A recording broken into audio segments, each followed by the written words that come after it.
নয়, রায় জানানোর প্ল্যাটফর্ম নয়, বাংলা টেলিভিশনে প্রথমবার সোজাসুজি প্রশ্নের T20। ঘুরিয়ে নাক দেখাই না আমি, যখন তখন রং বদলাই না আমি। স্বর্ণালী, প্রশ্ন করব সোজাসুজি।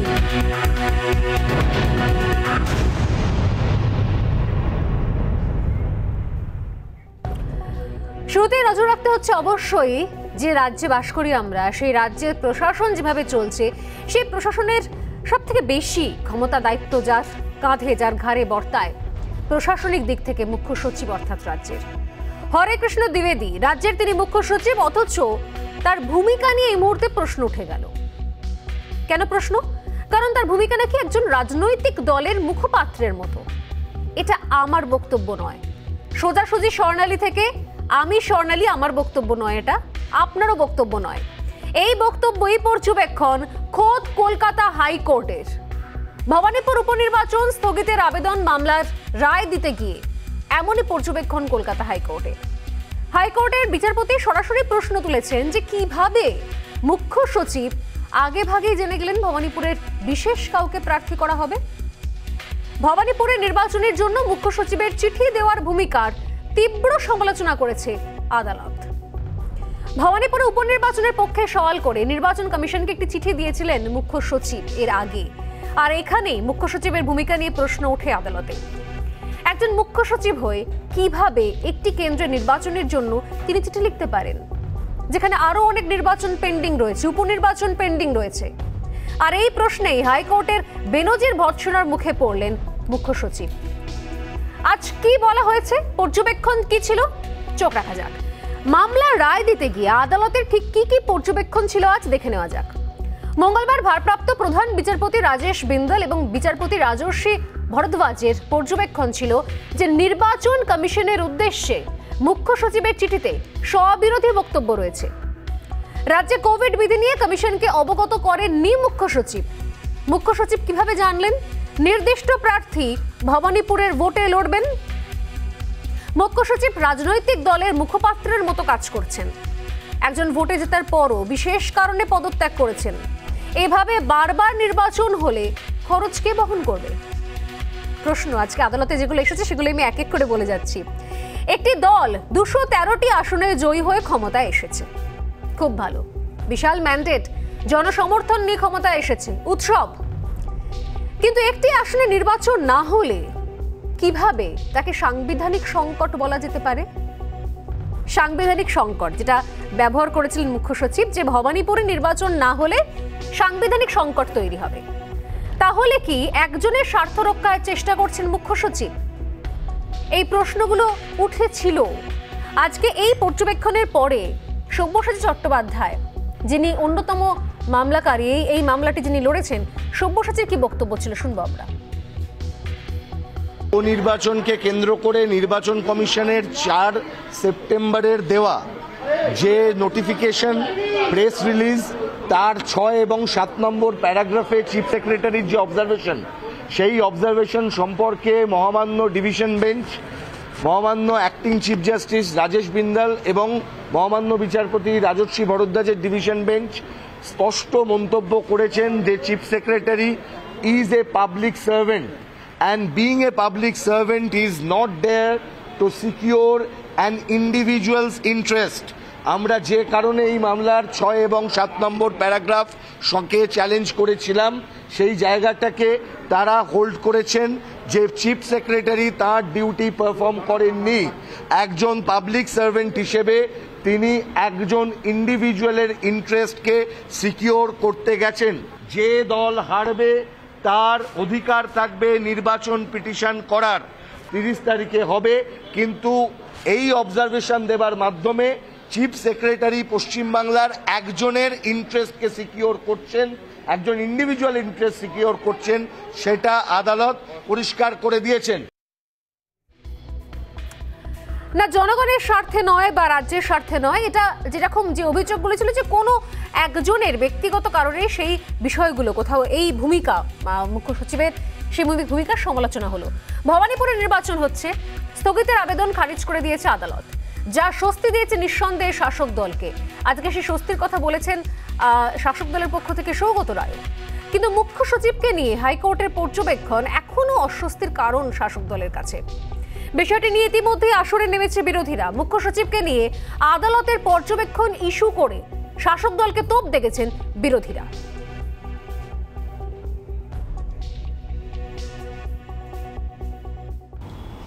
সমালোচিত হয়েছেন রাজ্যের মুখ্য সচিব। তাকে বলা হয়েছে যে তিনি কার্যত একটা রাজনৈতিক দলের স্পোক্স পারসন হিসেবে কাজ করছেন। মুখ্য সচিব তিনি ওয়েস্ট বেঙ্গল গভর্নমেন্ট সার্ভেন্ট নন, তিনি একজন পলিটিক্যাল পার্টির সার্ভেন্টের মতো কাজ করছেন। অর্থাৎ আবার প্রমাণিত হয়ে গেল এ রাজ্যে দল, প্রশাসন, পুলিশ, নেতা, মন্ত্রী, মুখ্যমন্ত্রী কার কোথাও কোনো পার্থক্য নেই, কোথাও কোনো বিভাজন রেখা নেই। একটা প্রশাসনের সম্পূর্ণ রাজনৈতিকরণ হয়ে গেছে রাজ্যে। এটা চিফ সেক্রেটারি জুরিসডিকশন নয় যে কে ভোটে দাঁড়াবেন, কোথা থেকে ভোটে দাঁড়াবেন, ওটা পলিটিক্যাল দলের কাজ। অথবা চিফ সেক্রেটারি সমস্ত সীমা অতিক্রম করে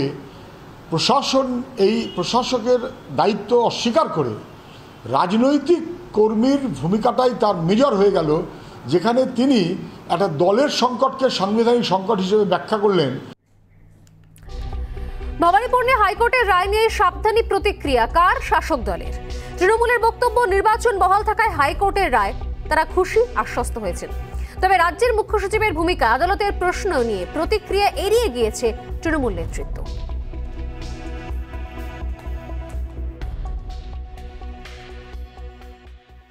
না, জয় হিসেবে আমরা দেখছি না, কিন্তু আমরা কিছুটা আশ্বস্ত হয়েছি, রিলিভড হয়েছি যে হাইকোর্ট এই ব্যাপারে রায় দেয়নি। হাইকোর্ট না দিয়ে আইনগতভাবে সঠিক কাজ করেছে। তাকে নির্বাচনী পদ্ধতি শুরু হবার পর আদালত তাতে হস্তক্ষেপ করবে না, এটাই সুপ্রিম কোর্টের স্টেটেড পজিশন। তো সেটাই হাইকোর্ট মেনে চলেছে, এতে আমরা খুশি।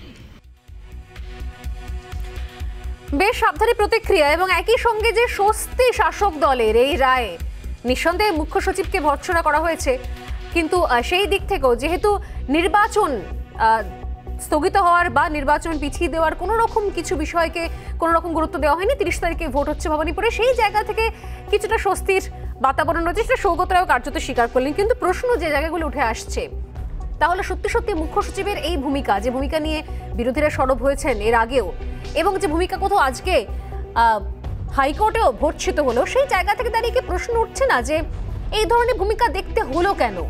মুখ্য সচিবের এই ভূমিকা থাকবে কেন? এবং মুখ্য সচিব যদি রাজনৈতিক দলের কর্মীর মতো আচরণ করেন, মুখ্য সচিব রাজনৈতিক দলের কর্মীর মতো আচরণ করছেন, পুলিশ সেখানে দলদাসের মতো সেখানে তাদের ভূমিকা রয়েছে, এই জায়গা থেকে দাঁড়িয়ে সত্যি সত্যি নিরপেক্ষ ছবি, নিরপেক্ষ নির্বাচন কতখানি হতে পারে, এই নিয়েও তো প্রশ্ন উঠে যেতে পারে। যে পোলগুলো নিয়ে, যে কোয়েশ্চেন নিয়ে আমি শুরু করছি আজকের আলোচনা, যেগুলো আজকে অন্তত এই রায়ের খবর পাওয়ার পর থেকে যে ধরনের ফিডব্যাক আমরা পেয়েছি তার নিরিখে প্রথম প্রশ্ন আজকের, মুখ্য সচিবকে বেনজির ভর্ৎসনা, অস্বস্তি থেকে শাসক দল। যদিও শাসক দলের প্রতিক্রিয়া তারা স্বস্তিতে, কিন্তু আদতে ছবিটা কি? এবং দ্বিতীয় পোল কোয়েশ্চেন, মুখ্য সচিবকে কি রাজনীতিতে ব্যবহার শাসক দলের হলো এক্ষেত্রে?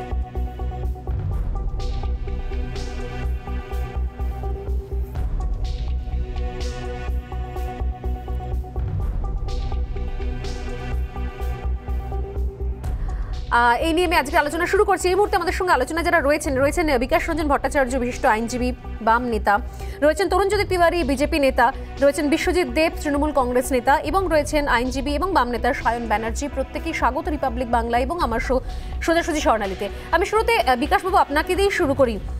আজকের এই পর্যবেক্ষণ হাইকোর্টে শাসক দলের তরফ থেকে বলা হচ্ছে যে অনেকটাই স্বস্তিতে, কিন্তু আসলে এই জায়গায় যেখানে মুখ্য সচিব নিয়ে এর আগেও বারংবার বিতর্ক তৈরি হয়েছে, সম্প্রতি এবার নতুন মুখ্য সচিব, তার ভূমিকা এইভাবে সমালোচিত হলো নির্বাচনের আগে, সত্যি কি সেটা শাসক দলের জন্য স্বস্তির বিষয় না অস্বস্তির?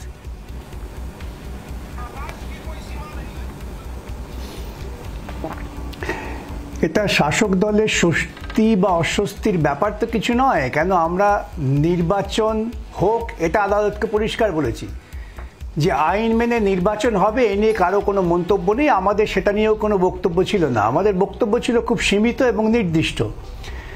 সেটা হচ্ছে যে প্রশাসনকে ব্যবহার করা মানুষকে প্রভাবিত করবার জন্য, এবং চিফ সেক্রেটারি যে মন্তব্য করেছেন সেই মন্তব্যটা অসাংবিধানিক এবং প্রকৃতপক্ষে ভোটারদের প্রভাবিত করার একটা চেষ্টা।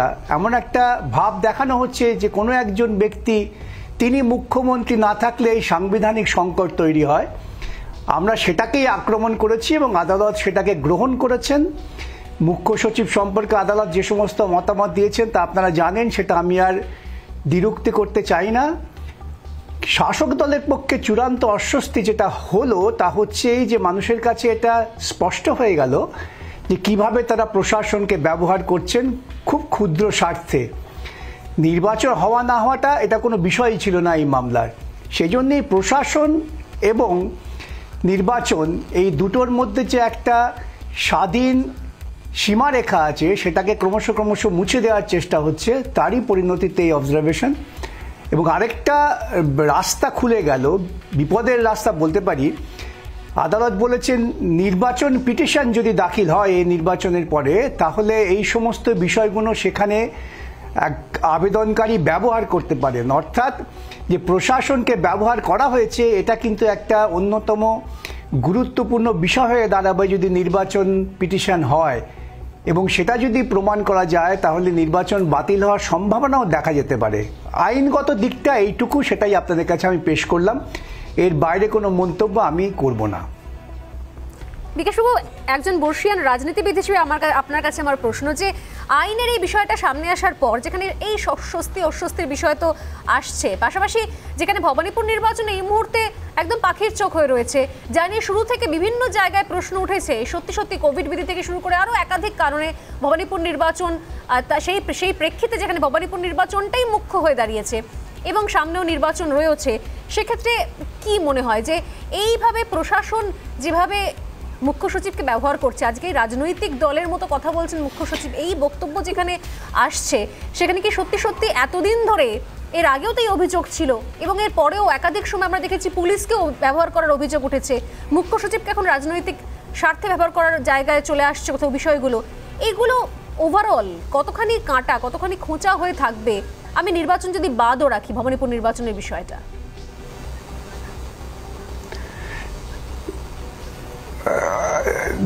দেখুন, একটা বুঝতে হবে যে কোনো রাজনৈতিক দল নয়, একজন ব্যক্তি। যে রাজনৈতিক দল 213টা আসন পাওয়ার পরেও মুখ্যমন্ত্রীর লোক খুঁজে পান না এবং অর্থমন্ত্রী করার জন্য নির্বাচিত কাউকে খুঁজে পান না, সেটা রাজনৈতিক দল নয়, সেটা একটা ক্লাবের থেকেও খারাপ তার সামগ্রিক কাঠামো। এবং সেই জন্যেই মুখ্য সচিবও জানেন যে 230 জন এমএলএ হচ্ছেন একেবারে পুতুল, একজনই পরিচালক, অতএব সে একজনকে তুষ্ট করতে হবে। ওই একজনকে তুষ্ট করতে গিয়েই তারা এই সমস্ত বিপদের মধ্যে পড়ছেন এবং নিজেদের পদের মর্যাদার প্রতি হানিকর কাজ করছেন। সুতরাং রাজনৈতিকভাবে মানুষকে বিচার করতে হবে যে তারা কাদের ভোট দিচ্ছেন। 213 পেয়ে যে মুখ্যমন্ত্রী জোগাড় করতে পারে না, 214 পেয়েও কি সে করতে পারবে আগামী দিনে? এটাও একটা প্রশ্ন, এইটাই বিচার্য হবে। একদমই তাই। অনেক ধন্যবাদ বিকাশবাবু, অনেক ধন্যবাদ। বিকাশ রঞ্জন ভট্টাচার্য আমাদের সঙ্গে ছিলেন। এই বিকাশবাবুকে ছেড়ে দিয়ে আমি আজকের ডিবেটে আলোচনায় আসছি। সত্যি বিষয়টা কি স্বস্তিজনক বিষয় নাকি অস্বস্তি? একাধিক এই প্রশ্নগুলো তো চলে আসছে যে 213 আসন পেয়ে যে প্রসঙ্গটা কোথাও তুলে ধরলেন, যদিও সায়ন এখানে রয়েছেন, আমরা পরবর্তীকালে আবারও সায়নের কাছেও আসবো, কিন্তু এটা কি সত্যি অস্বস্তির জায়গা নয়, যেটা আপনাদের দলের তরফ থেকে শীর্ষ নেতৃত্ব বলছে স্বস্তির বিষয়? রাজ্যের জন্য স্বস্তির বিষয়, নির্বাচনের দিন বদলায়নি, কিন্তু মুখ্য সচিবকে এইভাবে আক্রমণ ভর্ৎসনা করা এবং সেই জায়গা থেকে এই প্রশ্নগুলো তোলা যে তিনি কি করে একটি কেন্দ্রের নির্বাচন নিয়ে 213 জন এমএলএ পাওয়ার পর সাংবিধানিক শব্দ প্রয়োগ করতে পারেন, সাংবিধানিক সংকট এই শব্দবন্ধ প্রয়োগ করতে পারেন, এটা কি সত্যি অস্বস্তিজনক বিষয় নয় বিশ্বজিৎ বাবু?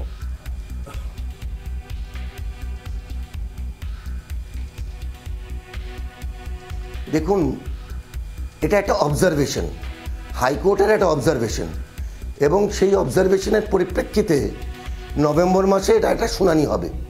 সুতরাং এই মুহূর্তে এটা নিয়ে কিছু বলা বাঞ্ছনীয় না। কিন্তু আমি একটা কথা বলবো যে নির্বাচনটা কিন্তু, যে নির্বাচনটা আটকানোর জন্য, ভবানীপুরের যে নির্বাচন আটকানোর জন্য মামলা হয়েছিল, সেটা কিন্তু হাইকোর্ট মেনে নেয়নি এবং সুপ্রিম কোর্ট একাধিকবার বলেছে যে একবার নির্বাচনী প্রসেস আরম্ভ হয়ে গেলে সেটা কিন্তু আটকানো যায় না। এবং সেটাই আজকে কিন্তু প্রমাণিত হয়ে গেছে। কারণ বিজেপিও জানতো যে এই নির্বাচনে আগামী দিনে তাদের হার অবশ্যম্ভাবী, এবং হার যেটা হবে তারা কিন্তু মুখ দেখাতে পারবে না, সেটাও তারা জানে। তো যাই হোক, এখন ব্যাপারটা হচ্ছে যে আইনের শাসন, অনেক কিছু কথা বলা হচ্ছে। আমি একটা কথা বলি, এই যে কালকে আজকে দিলীপ বাবুর যে ব্যাপারটা হলো, আজকে কিন্তু পশ্চিমবঙ্গ সরকার 24 ঘন্টার মধ্যে 8 জনকে গ্রেপ্তার করেছেন। কোথায়? আজকে তো ত্রিপুরাতে তৃণমূল কংগ্রেস কর্মীদের ওপর যে হামলা হচ্ছে, যে আক্রমণ হচ্ছে, একবারের জন্য একজন বিজেপি কর্মীকেও তো সেখানে একেবারের জন্য কিন্তু গ্রেপ্তার করা হচ্ছে না। অথবা বিরোধী দলের অন্যান্য নেতৃবৃন্দের ওপর যে ধরনের আক্রমণ হচ্ছে, একবারও তো তাদেরকে গ্রেপ্তার করা হচ্ছে না। আমরা কিন্তু আমরা দেখিয়েছি যে বাংলায় আইনের শাসন আছে, এবং সেই কারণে কিন্তু আমরা 24 ঘন্টার মধ্যে কিন্তু আমরা গ্রেপ্তার করে দেখিয়ে দিয়েছি।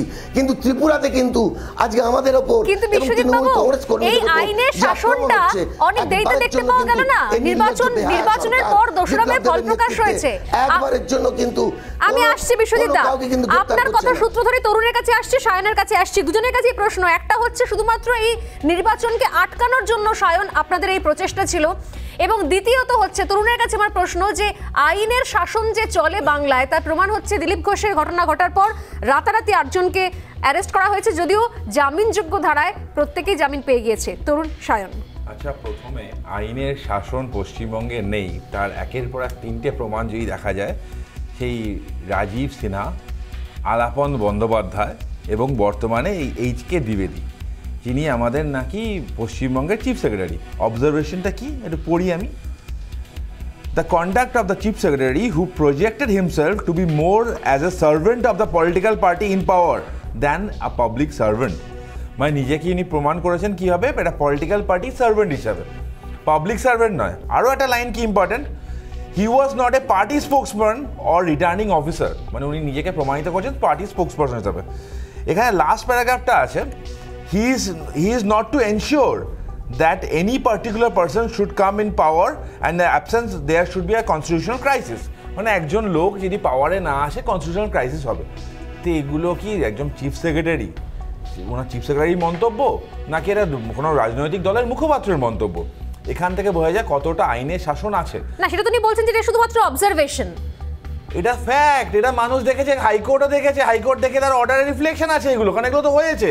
একটা চিফ সেক্রেটারি কেন লিখতে যাবে যে কনস্টিটিউশনাল ক্রাইসিস হবে? আচ্ছা, 213 জন তো ওনাদের এমএলএ, ফ্যাক্ট। 213 জন তৃণমূলের জিতেছে, এটা ফ্যাক্ট। এটাও ফ্যাক্ট, মমতা বন্দ্যোপাধ্যায় ভোটে হেরেছে। তাই এই ভোটে হারায় যদি বিচার করা হয়, তাহলে এটা মানতে হবে 213 জন হচ্ছে মমতা বন্দ্যোপাধ্যায় থেকে বেশি যোগ্য। সেই 213 জনের মধ্যে কাউকে একজন মুখ্যমন্ত্রী করা গেল না, মমতা বন্দ্যোপাধ্যায়কেই হতে হবে। তার জন্য ভবানীপুরের ঘাড়ে আবার ভোট চাপিয়ে দেওয়া।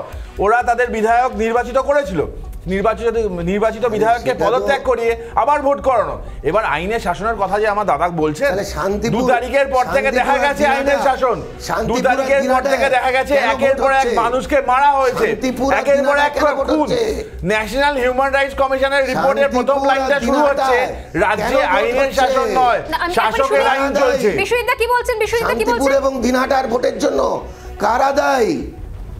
শান্তিপুর এবং দিনহাটার ভোট, শান্তিপুর এবং দিনহাটার ভোটের জন্য কারা দায়ী? কেন বিচারিতা কেন? বিষয়টা বিচারিতার কথা মানুন না। যে ভোটে জিতেছে, আপনারা বলেন তো বারবার বিজেপি ভোটে হেরেছে, সিপিএম ভোটে হেরেছে, কংগ্রেসে ভোটে হেরেছে, এরা অযোগ্য, আপনারা বলেন। তাহলে যে ভোটে জিতেছে সে নিশ্চয়ই বেশি যোগ্য। 213 জন আপনাদের ভোটে জিতেছে, তারা নিশ্চয়ই আপনাদের পরাজিত প্রার্থীদের থেকে বেশি যোগ্য। 213 জনের মধ্যে থেকে একজনকে মুখ্যমন্ত্রী পাওয়া গেল না, নাকি আপনাদের একটাই পোস্ট, বাদ বাকি সব ল্যাম্প পোস্ট? তাহলে এটারও দায় নিন। পশ্চিমবঙ্গে যে কটা বাজে ঘটনা ঘটে, যে কটা খুন হয়, যে কটা রেপ হয়, যে কটা দুর্নীতি ঘটনা ঘটে, সব কটা দায় মমতা বন্দ্যোপাধ্যায়। ওই একটা সবকিছু দায় মমতা বন্দ্যোপাধ্যায়, এটা মানুষ। কে মুখ্যমন্ত্রী হবে আপনারা ঠিক করবেন না, সেটা তৃণমূল দল ঠিক করবে। মানুষ প্রত্যাখ্যান করেছে, তৃণমূল হয়তো মমতা বন্দ্যোপাধ্যায়কে চেয়েছিল, পশ্চিমবঙ্গের মানুষ মমতা বন্দ্যোপাধ্যায়কে চায়নি। ভোটে হেরেছেন উনি, এবং উনার যত দিন বেঁচে থাকবেন উনার মনে থাকবে মমতা বন্দ্যোপাধ্যায় ভোটে হেরেছিল। বিশ্বজিৎ শুরুতে যেটা বললেন যে একে মমতা বন্দ্যোপাধ্যায় নিজে তিনি উপনির্বাচনে নেমেছেন ভবানীপুর জায়গা, এবং সেটা সব থেকে শক্তিশালী জায়গা, মমতা বন্দ্যোপাধ্যায় সেখানে অপ্রতিদ্বন্দ্বী। এটা জেনে ইচ্ছে করে শুধুমাত্র এই নির্বাচনটাকে আটকানোর জন্য পরিকল্পিতভাবেই মামলাটি দায়ের করা হয়েছিল। যে অভিযোগটা দিয়ে শুরু করলেন বিশ্বজিৎ, সেটা সূত্র ধরেই আসি। সায়ন, কি বলবেন? প্রথম কথা হচ্ছে স্বর্ণালী, আমি যে কথা বলে শুরু করতে চাই, এই মামলার মামলাকারী হিসেবে যে সমস্ত মানুষ পাশে দাঁড়িয়ে সমর্থন করেছেন এবং মিডিয়া কর্মীরা যেভাবে এগিয়ে এসছেন বাংলার বুকে সংবিধানের যে শাসন, সংবিধানের শাসনকে বজায় রাখবার জন্য এই যে লড়াই, সেই লড়াইতে যারা সামিল হয়েছিলেন, প্রথমেই মামলাকারী হিসেবে আমার তরফ থেকে সবাইকে অসংখ্য শুভেচ্ছা, অভিনন্দন এবং ভালোবাসা। এবং খুব নির্দিষ্টভাবে বলছি, দেখুন, এক ধরনের মানুষ মানবে না, কিন্তু এটা তো আজকে ফ্যাক্ট, কোর্টের অভ্যন্তরে দাঁড়িয়ে কার্যত প্রমাণ হয়ে গেল এই রাজ্যের মধ্যে যে আমলা ব্যবস্থা, যে আমলাতান্ত্রিক ব্যবস্থা, সেই আমলাতান্ত্রিক ব্যবস্থার যে রাজনীতিকরণ, সেটা আজকে মমতা বন্দ্যোপাধ্যায় কার্যত একটা পূর্ণ রূপ দিয়েছেন। আমি স্বর্ণালী খালি 2-3টে জিনিস এখানে বলতে চাই।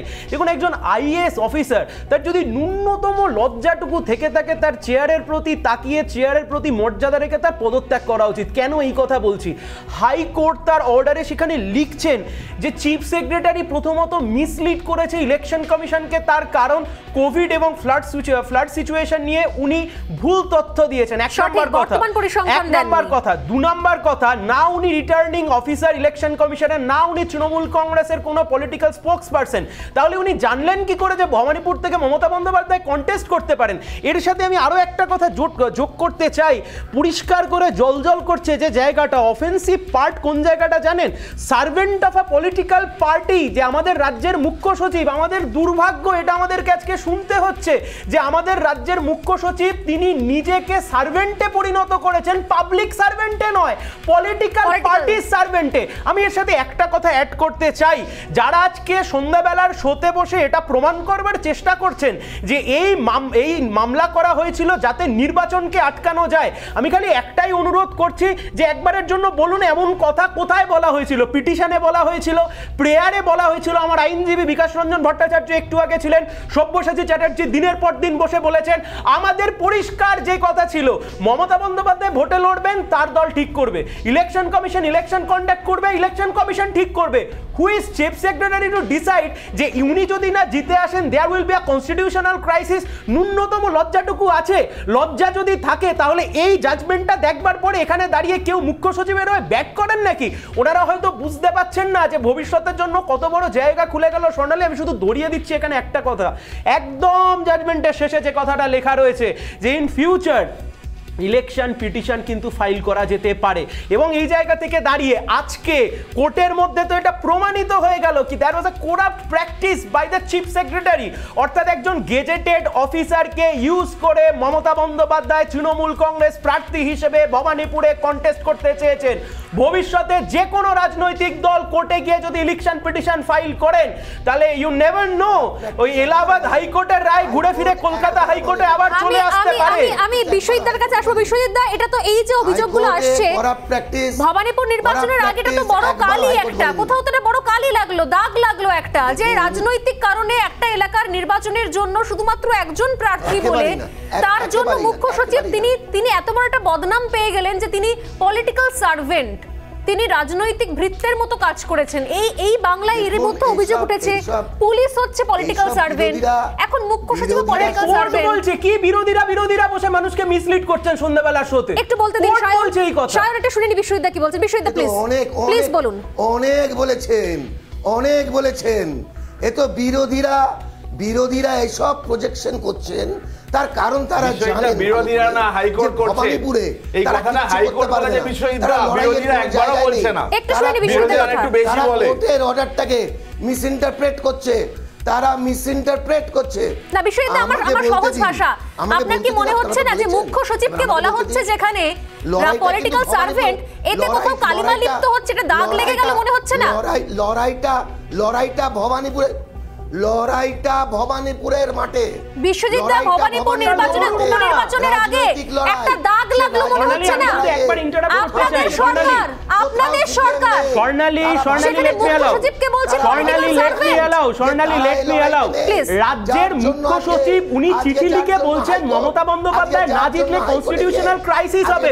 উনি বলছেন তো আমি মিসলিড করছি, ওনার যদি মনে হয় তাকে মিসলিড করছে উনি কন্টেম্প ফাইল করুন। আমি দায়িত্বের সাথে বলছি, আমি মামলাকারী, আমি কোর্টের মধ্যে বসেছিলাম।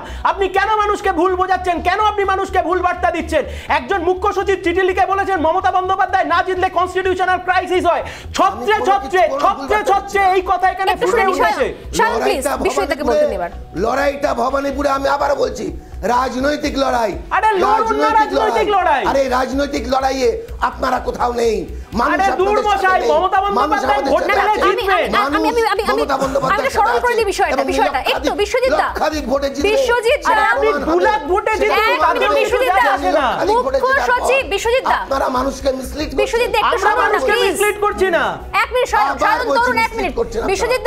একটু শুনুন প্লিজ, একটু আমাকে অ্যালাউ করুন। এই যে মুখ্য সচিবকে পলিটিক্যাল সার্ভেন্ট বলা হলো, আপনাদের মনে হচ্ছে না কোথাও আপনাদের সরকার, এটা একটা সরকারের দাগ লাগলো কোথাও? মুখ্য সচিব আপনাদের সরকারে, আপনাদের আমলে পলিটিক্যাল সার্ভেন্ট, রাজনৈতিক ভৃত্য, এরকম একটা তকমা পেল। ম্যাটারটা আরে আমি তো আবার বলছি, এই মামলায় এটা হাইকোর্টের মহামান্য আদালতের অবজারভেশন, এবং সেই নিয়ে এই মামলার শুনানি হবে নভেম্বর মাসে। তখন আমরা আমাদের বক্তব্য জানাবো, রাজ্য সরকারের বক্তব্য জানাবে। এটা সাবজুডিস ম্যাটার, এটা নিয়ে আমি ডিটেইলসে কোনো আলোচনা করব না। আচ্ছা, আরো একটা বিতর্কের জায়গা থাকছে। এই যে একদিকে হচ্ছে আইনের জায়গা, পাশাপাশি আরেকটা জায়গা রয়েছে, দিলীপ ঘোষের প্রসঙ্গ তিনি নিজেই তুললেন, যে রাজ্যে আইনের শাসন চলছে। এই বিষয়টা নিয়ে একটুখানি কথা বলার দরকার রয়েছে। প্রশ্ন অনেকক্ষণ ধরে তরুণও করছিলেন। আমি আসবো তরুণ, একটা ছোট্ট বিরতি আমাকে নিতেই হচ্ছে, বিরতির পর ফিরে আসছি, প্লিজ সঙ্গে থাকুন আপনারা।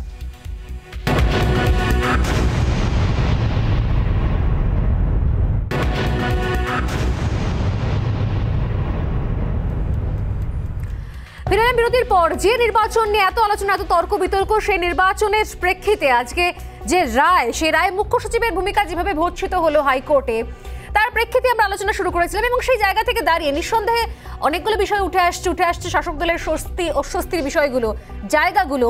তবে নিঃসন্দেহের পাশাপাশি আরো যে প্রসঙ্গটা কোথাও তুলে দিলেন বিশ্বজিৎ দা বিরতিতে যাওয়ার আগে, তা হলো গতকালে যে জায়গার, যে এলাকার উপনির্বাচন নিয়ে, যে বিধানসভার উপনির্বাচন নিয়ে এত আলোচনা, তর্ক বিতর্ক, স্বস্তি অস্বস্তি, আইন, আদালত, হাইকোর্ট, রায়, সেই উপনির্বাচনের শেষ দিনের প্রচারে ছবিটা আমাদের কোথাও দেখিয়ে দিল যে কি জায়গায় রয়েছে ভবানীপুর, কোথায় কতটা তাৎপর্য, কতটা গুরুত্বপূর্ণ রয়েছে এই উপনির্বাচনের ভোট, এই উপনির্বাচন।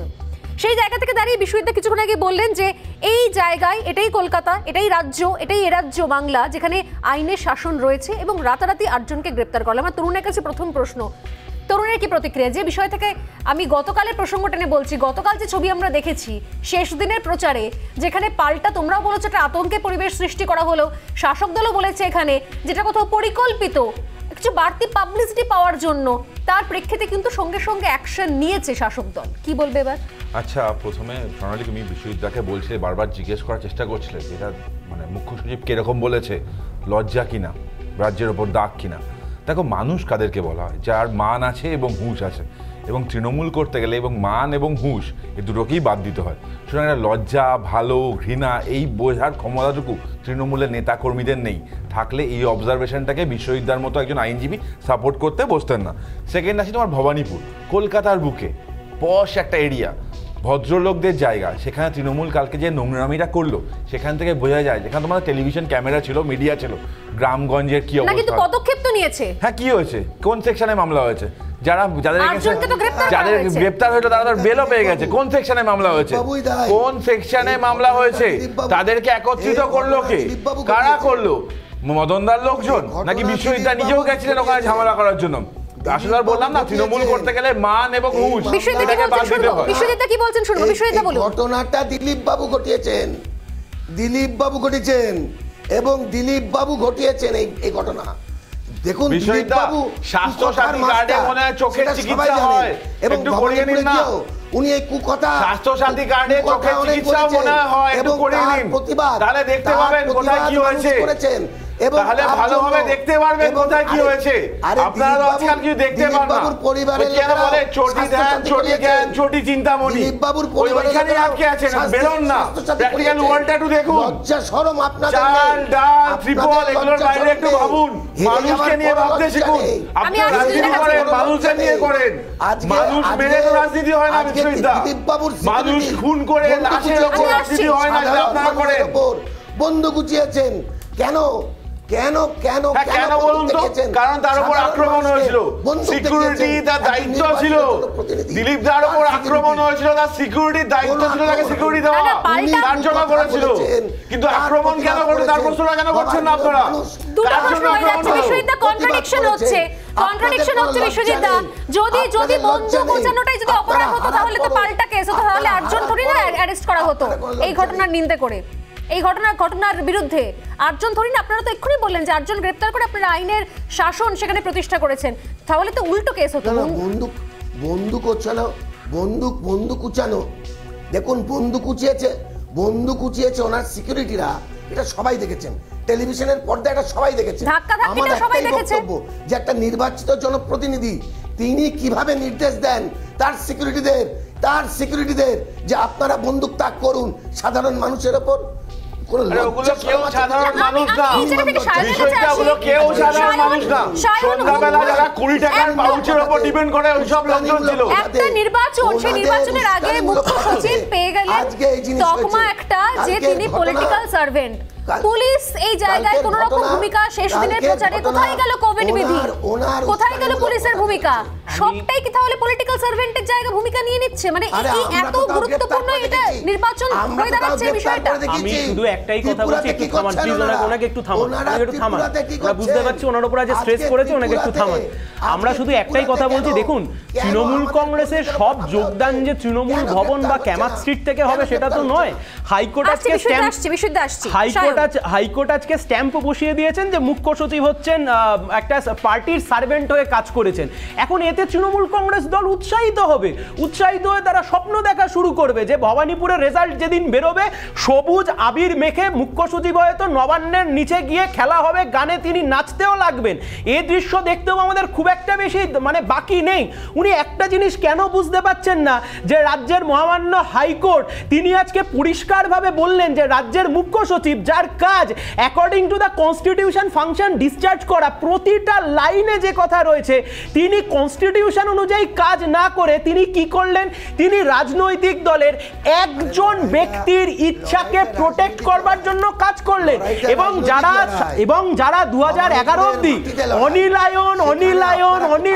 অনিলায়ন করে এত চেঁচাতেন, আজকে কোর্টের অভ্যন্তরে প্রমাণ হয়ে গেল রাজ্যের আমলাতান্ত্রিক ব্যবস্থা, পুলিশ প্রশাসন, মুখ্য সচিব সবাই মিলে কার্যত তৃণমূল কংগ্রেসের দলদাসে পরিণত হয়েছে।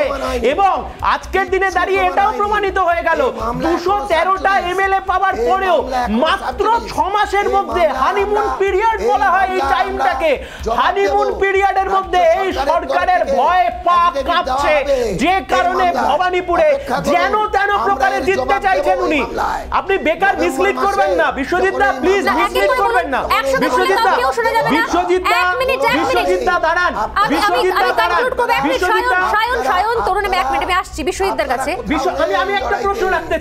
আমি একটা প্রশ্ন রাখতে চাই স্বর্ণালী, আমি বিশ্বজিৎদার কাছে একটা প্রশ্ন রাখতে চাই।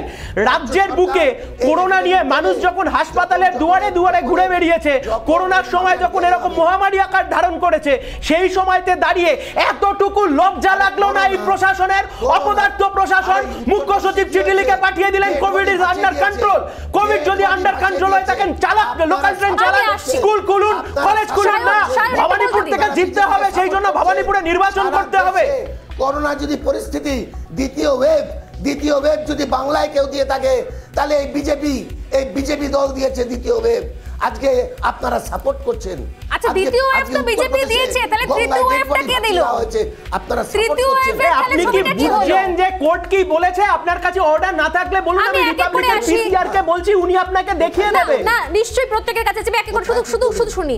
বিশ্বজিৎ দা আপনি বলুন, 30 সেকেন্ড দাও পিসিআর। বিশ্বজিৎ দা একা বলুন, আমি এক এক করে শুনি, প্রত্যেকের একসঙ্গে কথা বলে কারোর কথা শোনা যাবে। বিশ্বজিৎ এই যে অভিযোগগুলো উঠছে সত্যি যে আজকে মুখ্য সচিবের বিরুদ্ধে এই অভিযোগগুলো তো আসছে, আমি আবারও সেই যে প্রশ্নে ছিলাম সে প্রশ্নেই আসি।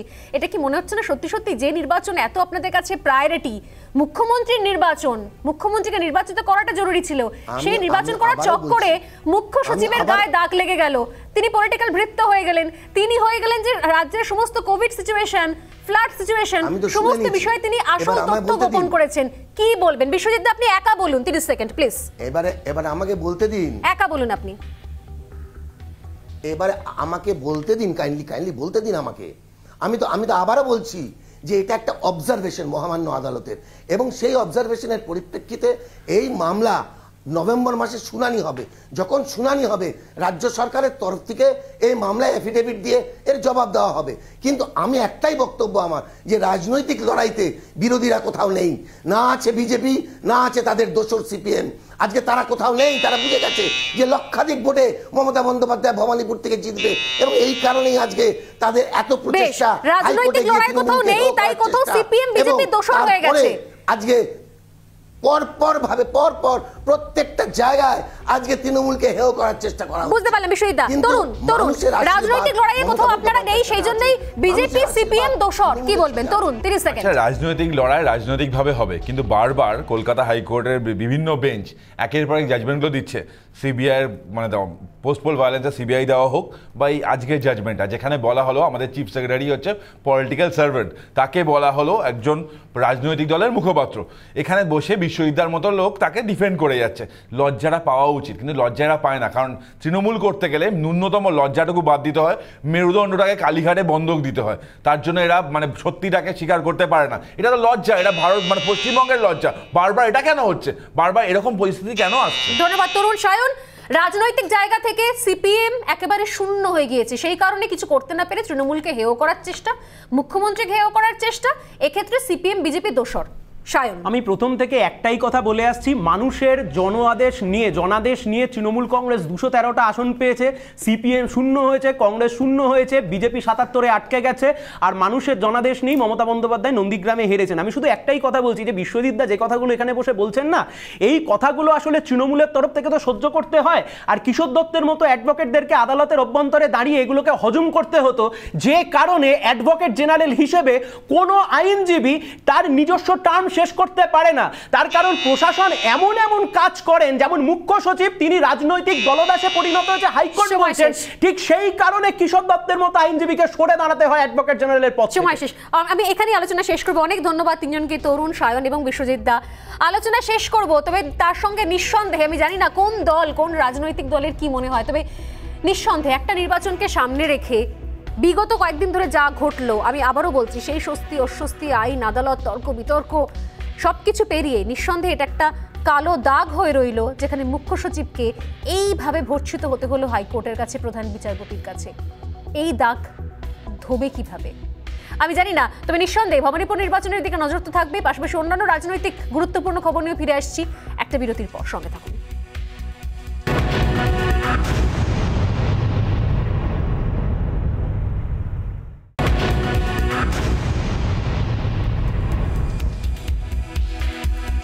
পাশাপাশি ভবানীপুর উপনির্বাচন নিয়ে এবার জাতীয় নির্বাচন কমিশনের দ্বারস্থ বিজেপিও।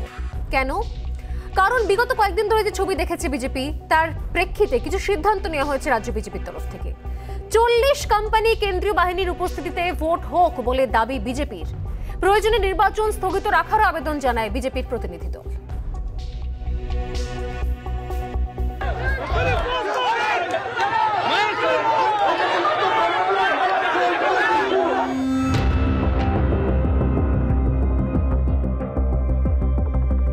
সোমবার ভবানীপুরে লিফলেট বিলি করার সময় বিজেপি সর্বভারতীয় সহ সভাপতি দিলীপ ঘোষের উপর হামলার অভিযোগ।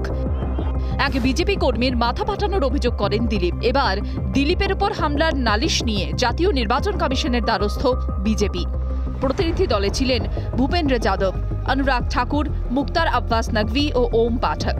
ভবানীপুরে যা পরিস্থিতি তাতে 40 কোম্পানি কেন্দ্রীয় বাহিনীর উপস্থিতিতে ভোট হোক বলে দাবি বিজেপি প্রতিনিধি দলের। বিজেপির দাবি প্রত্যেক বুথে কেন্দ্রীয় বাহিনী, 40 কোম্পানি কেন্দ্রীয় বাহিনী মোতায়েন। নির্বাচনের দিন ভবানীপুরে 144 ধারা। বুথের ভেতর রাজনৈতিক কর্মী থাকবে না। ভোটের কাজে রাজ্য সরকারি কর্মী নয়। প্রতিটি বুথে মাইক্রো অবজারভার। 77, 63, 82 নম্বর বুথে মহিলা নিরাপত্তা রক্ষী। কমিশনের অনুমতি ছাড়া কন্টেইনমেন্ট জোন ঘোষণা নয়। ভবানীপুরে দিলীপ ঘোষের উপর হামলার ঘটনায় 8 জনকে গ্রেফতার করেছিল ভবানীপুর থানার পুলিশ।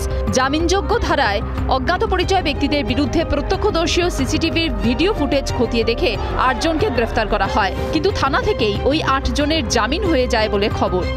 রিপাবলিক বাংলা।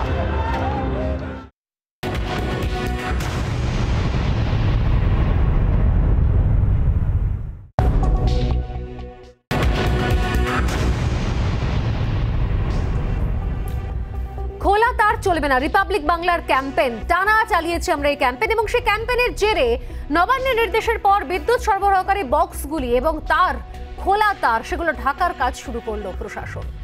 কিন্তু তৎপরতা সত্ত্বেও বেশ কিছু জায়গায় এখনো পর্যন্ত খোলা অবস্থায় পড়ে রয়েছে বিপজ্জনক তার। দেখুন সেই ছবি।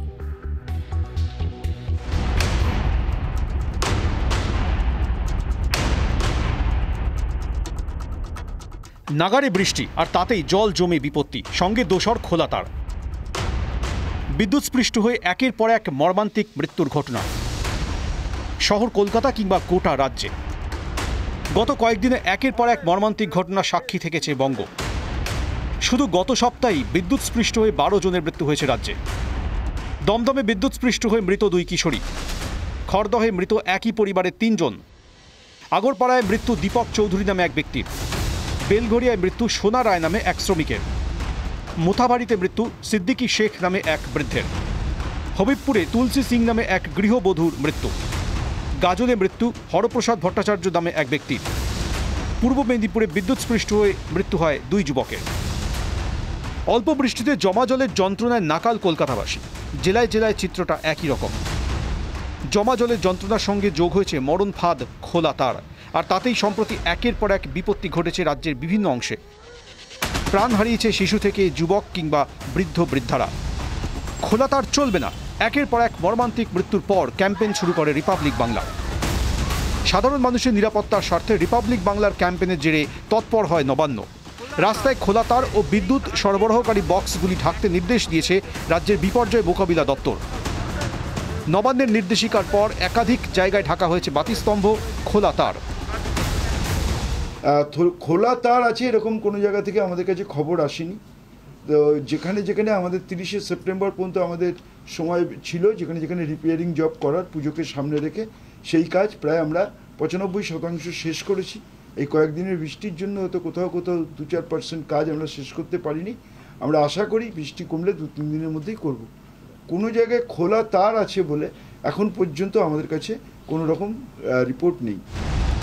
তবে নবান্নের নির্দেশে খোলা তার ঢাকা শুরু হলেও কিছু জায়গায় এখনও খোলা অবস্থায় রয়েছে তার। কয়েকদিন আগেই রাজভবনের সামনে বিদ্যুৎস্পৃষ্ট হয়ে মৃত্যু হয়েছিল একজনের। তারপর সতর্কতা হিসেবে সেলোটেপ দিয়ে ঢাকা হয়েছিল সেগুলি। তবে অধিকাংশ সেলোটেপই আলগা হয়ে খুলে গেছে। রেড রোড থেকে খিদিরপুর ঢোকার মুখে বিপজ্জনকভাবে খোলা অবস্থায় রয়েছে তার। প্রাকৃতিক দুর্যোগ অত্যন্ত স্বাভাবিক, কিন্তু বৃষ্টিতে জল জমলি হচ্ছে বিপত্তি, কারণ খোলা তার। খোলা তার চলবে না, মানুষের স্বার্থে বাংলার কণ্ঠস্বর রিপাবলিক বাংলার ক্যাম্পেইন জারি থাকবে। রিপাবলিক বাংলা।